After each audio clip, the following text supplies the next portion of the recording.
A couple of things that I find very useful by using a mirror as the printing plate.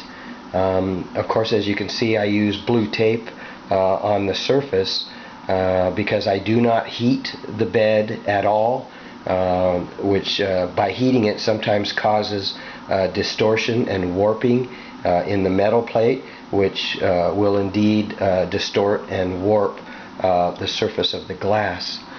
Another advantage of using a mirror, and in this particular case I'm using the store-bought 12-inch mirrors, which gives me a little bit of space here on the end that can't be used, but it doesn't really matter because I don't really plan to run any prints clear out to the very edge all the way around.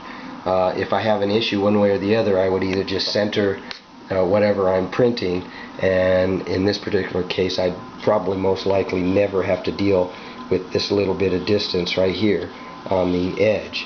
But again, that's just my preference, and the fact is I don't really print anything all the way out around the build plate here. Also, the fact that it's reflective, once you've clamped the corners, the four corners down, they are actually clamped tightly to the aluminum plate. So by pressing on it, and I don't mean pushing down, I mean actually squeezing the two surfaces together, if they are not completely flat and touching, it will distort the image seen in the reflection. And the same goes with the center. If your center is not touching the build plate, the aluminum plate underneath, and as you squeeze the two together, and you don't press down, you actually just squeeze the two together, and if there's a gap between the aluminum plate and the glass here, you will see the image distort. And in this particular case, there is no distortion whatsoever, so I know for a fact that my metal plate underneath is fairly flat, as well as the mirror glass, which has to be flat, because if it's not, it will distort the reflection.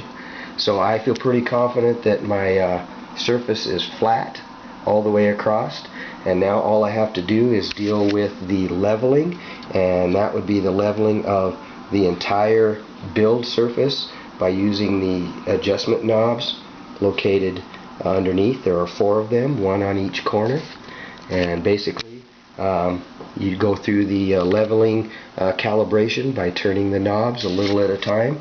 And since I only most of the time build in the center, I only use the tape where my print will actually land. So my concern about doing any kind of leveling clear out here on the 4 corners is really not needed, since I'm only really doing the print on the blue area here. So anyway, that's why I use the mirror, is because it's flat, and the reflection because I can see if there's any distortion when I squeeze the two surfaces together. And I use the blue tape because I do not heat the bed at all, and I like the blue tape because of the contrast. So when it starts to print the filament onto the blue tape, the difference in color is a nice contrast, and I can see how well my print is being laid down. On a mirrored surface with the reflection, that's very bothersome, and it's kind of hard to actually tell how the print is being laid down in my particular case. So I tend to use the adhesion properties of tape, and as well as the blue, so that I can actually see pretty much through the first layer as it's being laid down. It gives me the contrast.